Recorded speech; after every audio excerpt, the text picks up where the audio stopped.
Okay बच्चों, हमने exercise 3.1 class 12 matrix के क्वेश्चंस हमने 1 से लेके 5 तक लास्ट वीडियो में एक्सप्लेन किए थे। अब हम क्वेश्चन नंबर 6 एक्सप्लेन करने जा रहे हैं। क्वेश्चन नंबर 6 ये कह रहा है find the value of x y z. इस क्वेश्चन में हमें एक्स वाई जेड की वैल्यूज निकालनी है। ये फर्स्ट पार्ट है, ये सेकेंड पार्ट है। अब फर्स्ट पार्ट में हमें एक्स की वैल्यू निकालनी है, वाई की निकालनी है, जेड की। देखिए एक्स इधर साइड है, वाई जेड इस साइड है, तो सिंपल है ये बहुत क्वेश्चन। इसमें क्या करना है, एक्स वाई जेड की जब हमें इक्वेशन निकालनी होती है, वैल्यूज निकालनी होती हैं, तो हम सिंपल कंपेयर कर देते हैं। तो देखिए कैसे करेंगे इस क्वेश्चन को, कंपेयरिंग करेंगे हम, comparing corresponding elements.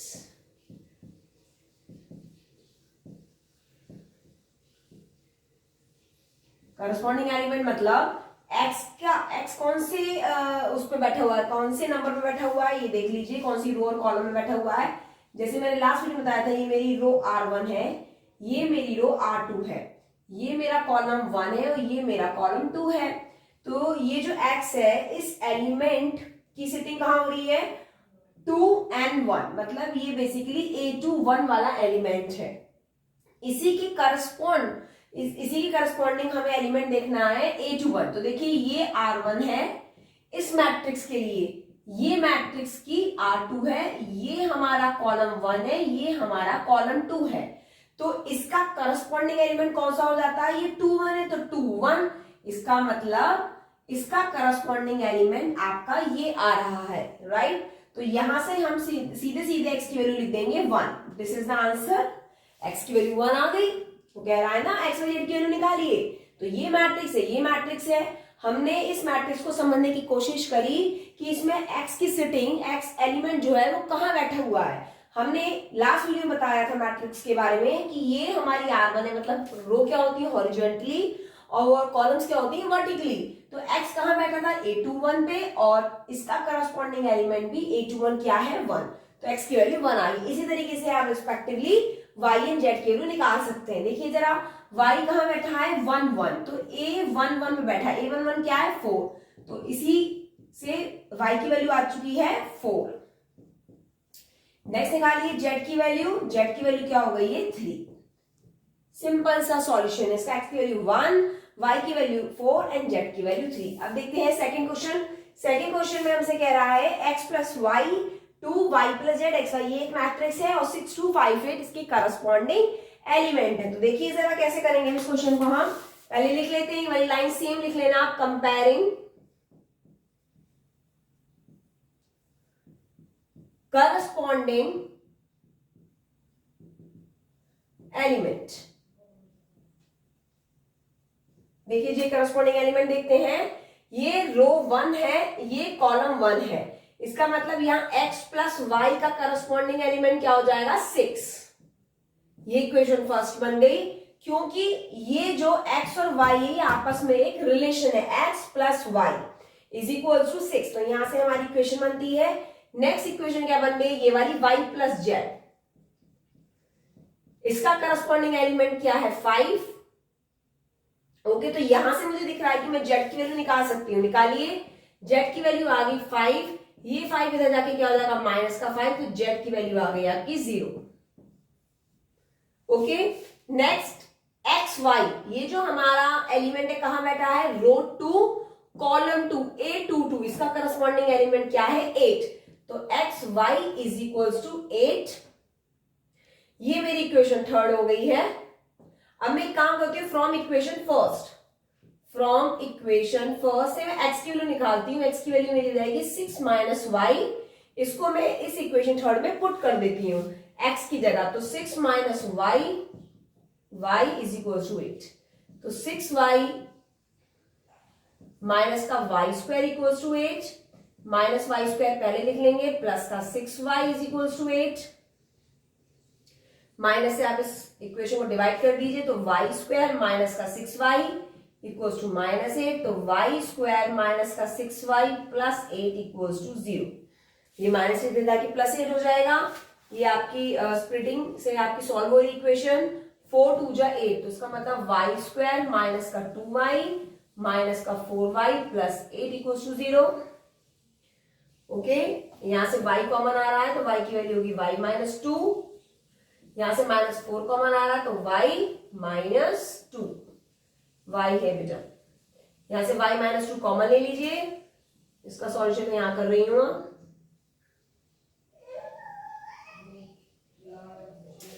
y minus 2 common लिया तो यहाँ पे आ गया y माइनस 4 इक्वल्स टू 0। यहां से आपकी y की 2 वैल्यूज निकली, y की वैल्यू 2 एंड y की वैल्यू 4। अब आप इसको किसमें पुट कर सकते हैं, ये इक्वेशन हम एक काम करते हैं 4 मान लेते हैं, तो पुट इन इक्वेशन 4। इक्वेशन 4 में मैंने मानी तो यहां से x की वैल्यू क्या आ जाएगी, x की वैल्यू क्या थी 6 माइनस y, तो आप एक बार x की वैल्यू 2 पुट कर दीजिए, 6 माइनस 2 4, एक बार x की वैल्यू आप 4 पुट कर दीजिए, तो 6 माइनस 4 इज इक्वल टू 2। तो हमारे आंसर्स कौन कौन से हो गए, आंसर मैं यहां लिख रही हूं बेटा, आपको यहां से दिख रहा है, काम करती हूं मैं, ये यहां से डिलीट करके यहां तक नहीं आ रहा है आई थिंक वीडियो में।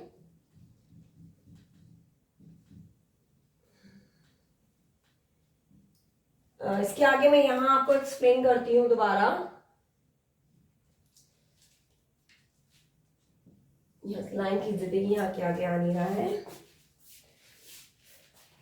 वो सॉल्यूशन ठीक था बेटा, लेकिन कुछ बच्चों का भी मेरे पास एकदम से वो आया पिंग कि वहां से दिख नहीं रहा है, तो इसलिए मैंने उसको थोड़ा सा हटाया है। अगर जो बच्चे उतार चुके हैं तो वो गलत नहीं है। ओके, यहां से मैं दोबारा कर रही हूं सॉल्यूशन। ये 6 माइनस वाई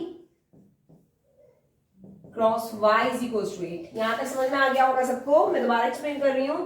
ये मेरी फर्स्ट इक्वेशन थी, ये मेरी इस y प्लस जेड को 5 के जब मैंने रिस्पेक्टिवली इक्वेट किया तो यहां से z की वैल्यू आ गई। फिर मेरी इक्वेशन थर्ड बनी थी x y is equal to 8। मैंने इक्वेशन फर्स्ट से x की वैल्यू निकाली और मैंने उसको इक्वेशन थर्ड में पुट कर दिया, तो x की जगह 6 minus y, sir equation third में पुट किया बेटा, x की जगह 6 minus y into y is equal to 8। मैं यहां से यहां कर रही हूं, यहाँ मैंने सॉल्यूशन किया था वो सही था, लेकिन कुछ बच्चों को आया कि मैम उनको दिख नहीं रहा है क्लीन, इसलिए मैंने वहां से रेस करके यहाँ पे एक्सप्लेन कर रही हूँ दोबारा।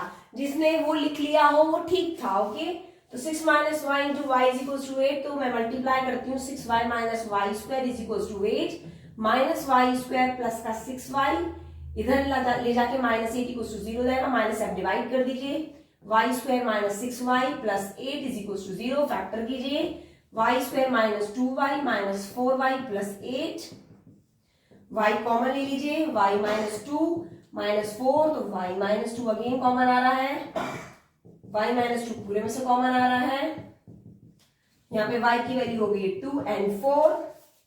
अब जब आपकी y की 2 वैल्यूज आ चुकी है तो डेफिनेटली x की भी 2 वैल्यूज आएंगी, तो मैं इसको इक्वेशन 4 में पुट कर रही हूं, put in equation 4 equation put कर देती हूं। तो हमारी 4 इक्वेशन क्या थी, x is equal to 6 minus y, x is equal to 6 minus y की वैल्यू क्या है 2, यहां लिख लेते हैं if y is equal to 2 then x की वैल्यू क्या हो गई है 4। इफ y की वैल्यू है 4 देन x की वैल्यू हो गई है 6 माइनस 4, तो x की वैल्यू हो गई है 2। तो हमारे आंसर्स क्या हो गए हैं, आप लिख सकते हैं x की वैल्यू है 2, तो y की वैल्यू है 4, और देखिए z की वैल्यू दोनों में सेम ही रहेगी। फिर x की वैल्यू जब 4 आ रही थी आपकी, तो y की वैल्यू आ रही थी 2 एंड z की वैल्यू अगेन सेम। ये सॉल्यूशन है इसके आगे का। होप आपको इजी लगा होगा, इजी है भी। नेक्स्ट इसका थर्ड पार्ट करते हैं। यहां पे उतारती हूँ बच्चों, आप उतार लीजिए, थर्ड पार्ट कंटिन्यू करते हैं।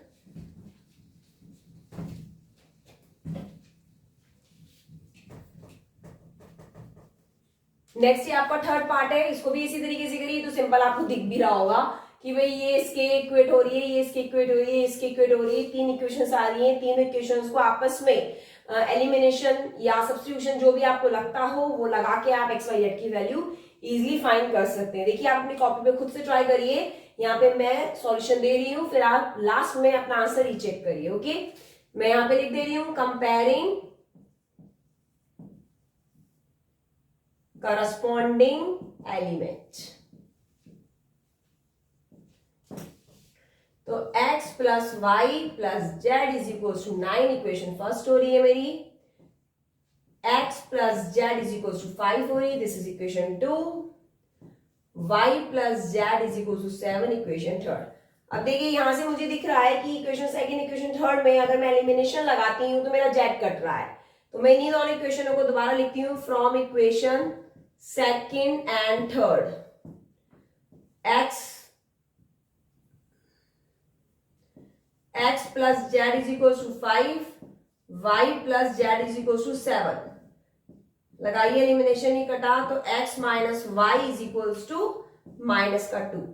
ये मेरी इक्वेशन अब फोर्थ आ गई है, x minus y is equal to minus 2। अब मैं क्या करूंगी, यहां से x की वैल्यू निकाल सकती हूँ, तो x की वैल्यू क्या हो जाएगी, इसको इक्वेशन 4 ना बोल के काम करते हैं, यहां से x की वैल्यू निकाल लेते हैं। x की वैल्यू हो जाएगी माइनस का 2 प्लस का y, इसको इक्वेशन अब 4 बोलते हैं। x equal to minus 2 plus y, unnecessary बहुत सारी इक्वेशन हो जाएंगी वरना, माइनस 2 प्लस वाई। अब इस इक्वेशन को हम इसमें पुट कर सकते हैं, और क्या शॉर्ट तरीका है कि हम यहां से y प्लस जेड की वैल्यू क्यों ना पुट कर दें 7। ओके, हम इससे एक और काम कर सकते हैं, एक मिनट देखते हैं यहाँ पे कि x प्लस, देखिए y प्लस जेड की वैल्यू 7 आ रही है, तो यहाँ पर मैं y प्लस जेड की जगह 7 पुट करूं तो x की वैल्यू सिंपल आ गई 9 माइनस 7, तो x की वैल्यू 2 हो गई। ठीक है, इसी तरीके से मैं किसकी वैल्यू निकाल सकती हूँ, x प्लस जेड, तो y की वैल्यू निकल जाएगी, तो x plus y plus z is equal to 9। तो हम कर देते हैं x प्लस जेड, तो एक काम करते हैं x प्लस जेड को एक ही ब्रैकेट में पुट करते हैं, plus y is equal to 9, तो x प्लस जेड की वैल्यू क्या आ रही है यहां से 5, plus y is equal to 9, तो y की वैल्यू हो जाएगी 9 minus 5 is equal to, y की वैल्यू हो गई 4। y की वैल्यू आ गई है, x की वैल्यू आ गई है, और z की वैल्यू फिर हम निकाल सकते हैं। तो इसको करने का कोई मतलब नहीं दिखता है और शॉर्ट हो गया आपका क्वेश्चन, राइट। देखिए यहाँ पे इक्वेशन थी सेकंड थी थर्ड थी, मैंने क्या करा, यहाँ पे जो y plus z equal to 7 है, तो इक्वेशन जो फर्स्ट है, ठीक है, from equation first x plus y plus z is equal to 9 था ना, तो यहाँ पे जो y प्लस जेड है इसके आगे मैंने यहाँ पे किया है, y प्लस जेड की जगह मैंने 7 पुट कर दिया। y प्लस जेड की यहाँ पे आप ब्रैकेट में लिख सकते हैं कि y प्लस जेड की वैल्यू क्या दे रखी है 7 पुट करा तो मेरी x की वैल्यू आ गई है। सिमिलरली फिर मैंने from equation first x plus y plus z equal to 9 है, तो यहाँ पे देखिए x और z, ये सेकेंड इक्वेशन थी x प्लस जेड, यहाँ पे मैंने x प्लस जेड को एक ब्रैकेट में बंद कर दिया, ये z है, यहाँ पे मैंने 5 पुट किया तो y की वैल्यू क्या आ गई 4, x की और y की वैल्यू आ चुकी है, z की वैल्यू आप किसी भी इक्वेशन पुट कर सकते हैं, सेकेंड या थर्ड। तो मैं लिखती हूँ फ्रॉम इक्वेशन सेकेंड में पुट कर दीजिए, x की वैल्यू पुट कर देते हैं, x plus z is equal to 5, तो x की वैल्यू क्या है 2 plus z is equal to 5, तो बेटा z की वैल्यू हो गई है 5 माइनस 2 3। ये मेरी x y z की वैल्यूज आ चुकी हैं। ठीक है, ये मेरा थर्ड पार्ट कंप्लीट हुआ। नेक्स्ट क्वेश्चन पे चलते हैं 7 पे। तो ये क्वेश्चन नंबर 7 है, इसमें ABCD की वैल्यू हमसे निकलवा रहा है। इस लास्ट क्वेश्चन में मैं x y z निकलवा रहा था, यहाँ पे उसने 4 वेरिएबल ली थी ABCD। तो सेम तरीका है, कंपेयरिंग करिए करस्पॉन्डिंग एलिमेंट। तो a माइनस बी की वैल्यू हो जाएगी -1 के इक्वेट में, और 2a माइनस बी हो जाएगी 0 के। एलिमिनेशन लग रहा है, एलिमिनेशन लगा दीजिए, ए बी में ही है, दोनों इक्वेशंस कट गया, तो minus is equal to -1, minus से माइनस कटा तो ए की वैल्यू आ गई 1। अब आप इसको फर्स्ट एंड सेकंड किसी में भी पुट कर सकते हैं, पुट इन इक्वेशन फर्स्ट में पुट कर रही हूं मैं, तो a माइनस बी की वैल्यू क्या आ जाएगी, की वैल्यू 1 पुट करिए, 1 minus b is equal to -1, तो minus b is equal to minus में इधर जाके -1 -2, तो b की वैल्यू आपकी आ गई है 2। तो ए बी की वैल्यू आ गई, सी डी की वैल्यू रह गई है। तो अब हम एक काम करते हैं, ये वाली इक्वेशन को कंपेयर करते हैं। 2a प्लस सी इसके इक्वल होगी 5 की, इक्वेशन थर्ड हो गई है। यहीं से हम a की वैल्यू पुट कर दे तो c की वैल्यू इजीली निकल जाएगी, c की वैल्यू पुट करके d की वैल्यू निकल आएगी। तो ये कर लेते हैं, a की वैल्यू 1 पुट कर दो, put a is equal to 1, तो 2 into 1 plus c is equal to 5, तो सी इज इक्वल टू 5, 2 1 जा 2 -2, तो सी की वैल्यू क्या हो गई 3। ठीक है, नेक्स्ट इक्वेशन है हमारी 3c plus D is equal to 13। C की वैल्यू पुट कर दीजिए 3 plus D is equal to 13, तो डी की वैल्यू जाएगी 13 माइनस 3 3 9, तो ये आ गई 4। तो ए की वैल्यू ये रही बच्चों, बी सी एंड डी, चारों वैल्यू हमारी निकल चुकी हैं। नेक्स्ट क्वेश्चन पे चलते हैं, 8th।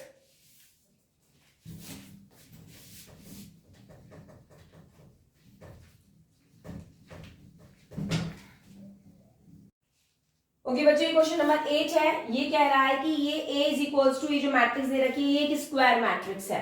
अगर हमें इन ऑप्शंस में बताना है, 1 मार्क्स का एमसीक्यू है, इसमें बताना है कि ये स्क्वायर मैट्रिक्स अगर है तो उसकी क्या कंडीशन होगी। m लेस देन n होगा तो वो स्क्वायर होगी, m की वैल्यू n से बड़ी होगी तो वो स्क्वायर होगी, और m अगर n के इक्वल है तो वो स्क्वायर होगी। तो हम इसके लिए छोटी सी चीज दिमाग में रखते हैं कि अगर हमारी कोई भी मैट्रिक्स स्क्वायर है तो फॉर अ स्क्वायर मैट्रिक्स, अगर हमारी कोई भी मैट्रिक्स स्क्वायर है तो उसके लिए number of rose number of columns के इक्वल होगा। नंबर ऑफ रोज किसके इक्वल होगी, नंबर ऑफ कॉलम के। देयरफॉर m की वैल्यू n के इक्वल होनी ही पड़ेगी, तब वो स्क्वायर मैट्रिक्स है। जैसे तो उसका ऑप्शन सी हो गया। मैं आपको फिर भी एक एग्जांपल लेके समझा रही हूँ जिससे आपको थोड़ा सा और क्लियर हो, और जिसने इंट्रोडक्शन नहीं पढ़ा है उसको समझ में आए कि m और n बेसिकली है क्या। ये देखिए जरा, ये 2 2 4 6 0, मैंने कोई एग्जाम्पल ऐसे ही ले लिया 2 4 6 0 का। तो मैं इसे जानने की कोशिश करती हूँ मैट्रिक्स कितने बाय कितने की, कितने ऑर्डर की मैट्रिक्स है। तो मैंने इंट्रोडक्शन में हालांकि बताया था, जिसने इंट्रोडक्शन नहीं किया स्किप करके सीधे क्वेश्चन नंबर 8 पे इसके एक्सरसाइज पे आ गया है, तो मैं आप लोगों से कहूंगी कि आप प्लीज पहले एक बार इंट्रोडक्शन अच्छे से समझ लीजिए। उसमें कोई डाउट तो मुझे कमेंट कीजिए, जिससे कि आपको 1 से 3.1 इजीली समझ में आ सके। तो ये मेरी R1 है रो, मैंने बताया था उसमें, ये मेरी रो R2 है, ये मेरा कॉलम 1 है, ये मेरा कॉलम 2 है। तो इसका ऑर्डर कैसे बनाते हैं मैंने बताया था कि अगर हमारी रो 2 है तो हम सबसे पहले यहाँ पे रोज लिखते हैं, नंबर ऑफ रोज कितनी है, फिर मल्टीप्लाई करते हैं कॉलम से। तो उसके लिए हमने कहा था कि m क्रॉस n लिखते हैं। m किसको शो कर रहा है, नंबर ऑफ रोज को, कितनी रोज है। n शो कर रहा है नंबर ऑफ कॉलम्स को, कि उस मैट्रिक्स के अंदर कितने कॉलम है। तो जरा देखिए इसमें कितनी रोज है 2, तो मैंने लिख दिया 2 क्रॉस, उसके बाद यहाँ पे n शो कर रहा है कॉलम, कितने कॉलम है 2, तो ये मैट्रिक्स मेरे 2 बाय 2 की होगी।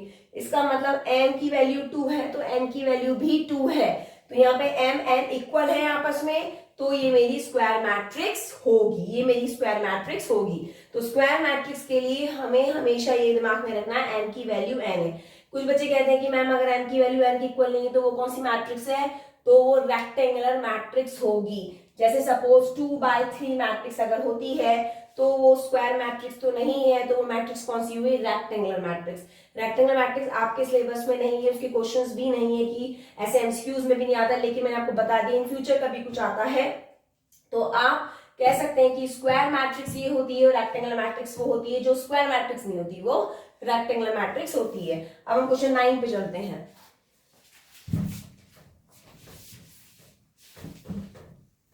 ये क्वेश्चन नंबर 9 है बच्चों हमारा। इसमें ये कह रहा है कि, अच्छा मैं ऑप्शंस भी लिखने थे, मैंने ऑप्शंस लिखे नहीं है। ए ऑप्शंस है आपका x की वैल्यू -1/3 और y की वैल्यू 7 है, और बी ऑप्शन है आपका नॉट पॉसिबल, सी ऑप्शन है आपका y की वैल्यू 7 है और x की वैल्यू -2/3 है, एंड डी ऑप्शन है आपका x की वैल्यू -1/3 एंड y की वैल्यू -2/3। तो देखिए इसका सॉल्यूशन ये कह रहा है कि इनमें से जो ABCD ऑप्शन है इसमें से कौन सा ऑप्शन में x और y की वैल्यू होगी जिससे कि ये जो मैट्रिक्स है आपस में इक्वल हो जाए। तो ये मैट्रिक्स आपस में इक्वल हो उसके लिए मुझसे x और y की वैल्यू पूछे कि कौन x की और y की किस वैल्यू पर ये मैट्रिक्स मेरी इक्वल होगी। तो हम यहां से पहले काम करते हैं, x और y की वैल्यू निकालते हैं और फिर ऑप्शन देखेंगे। तो सॉल्यूशन कंपेयरिंग कर लेते हैं, जैसे हमने क्वेश्चन नंबर 6 और 7 किया था बिल्कुल वैसे ही करिए। Comparing corresponding element 3x plus 7 की वैल्यू क्या आ रही है? 3x प्लस 7 की वैल्यू 0 के इक्वल है, तो यहां से x की वैल्यू आ चुकी है -7/3। नेक्स्ट इसको कर लेते हैं y प्लस 1 को 8 के इक्वल, तो y की वैल्यू मेरी हो गई 8 - 1 = 7। y की वैल्यू 7 आ चुकी है। नेक्स्ट यहां से इक्वेट करते हैं y - 2, यहां से इसके इक्वल कर सकते हैं, इसको इसके इक्वल से कोई फर्क नहीं पड़ता। 3x प्लस 7 को 0 के इक्वल कर दो, जैसे 5 = y - 2 कर दो, तो y = y - 2 हो गई, तो y की वैल्यू भी हो गई 7। ये भी 7 है, ये भी 7, y की दो वैल्यू 7, तो x की वैल्यू भी सेम आनी चाहिए। अगर -7/3 है तो x की वैल्यू अगेन -7/3 आनी चाहिए। तो दो वैल्यूज है, तो देखते हैं। दूसरी है 2 - 3x = 4, तो यहां से x की वैल्यू आपकी आ रही है 4 - 2, तो -3x = 2, तो x की वैल्यू आ रही है -2/3।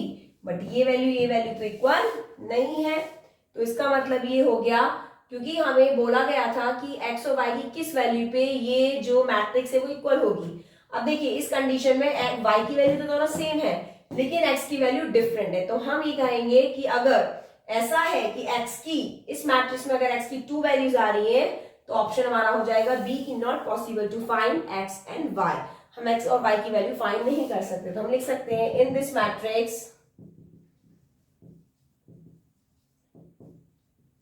x has 2 values, that is -7/3 and -2/3, so not possible, therefore not possible to find x and y values। तो ऑप्शन हमारा कौन सा हो गया? बी। ओके, क्वेश्चन नंबर 10 पे चलते हैं, एक्सरसाइज का लास्ट क्वेश्चन। ये क्वेश्चन नंबर 10 है बेटा हमारा लास्ट।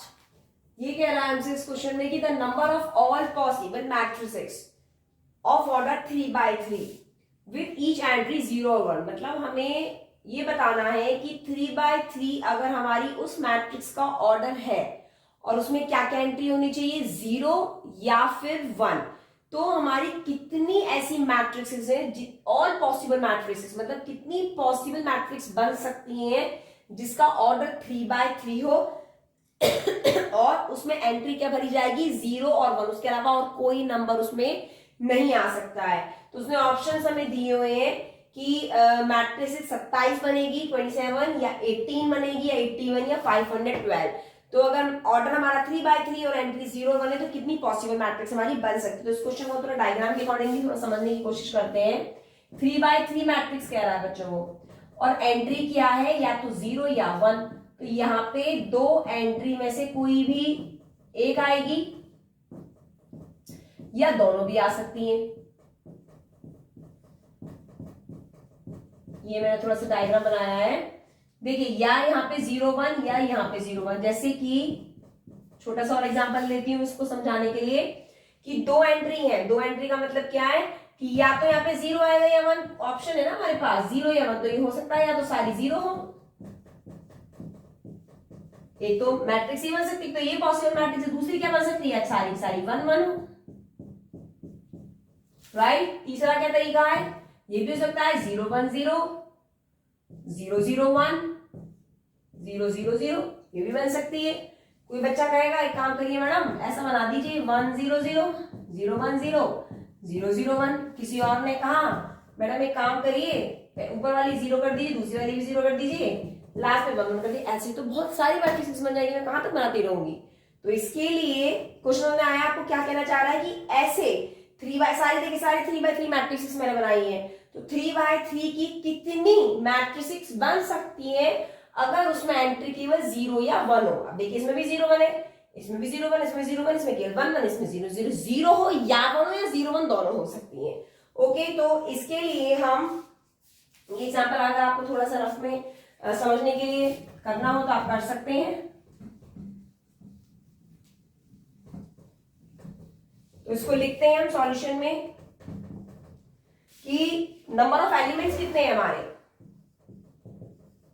नंबर ऑफ एलिमेंट जानने की कोशिश करते हैं। कितने मैट्रिक्स है हमारी 3/3 की, तो एलिमेंट्स कितने हो गए 9। अब देखते हैं number of ways of filling each element. कितने तरीके हैं हमारे हर एलिमेंट को फिल करने के? 2, या तो 0 या 1। 2 तरीके हैं, तो टोटल नंबर ऑफ वेज कितने आ जाएंगे? टोटल नंबर ऑफ वेज कितने आ जाएंगे? 2 है और एलिमेंट कितने? 9, 2 की पावर 9 विच इज 512 वेज। ये हमारा आंसर हुआ, तो ऑप्शन इज डी।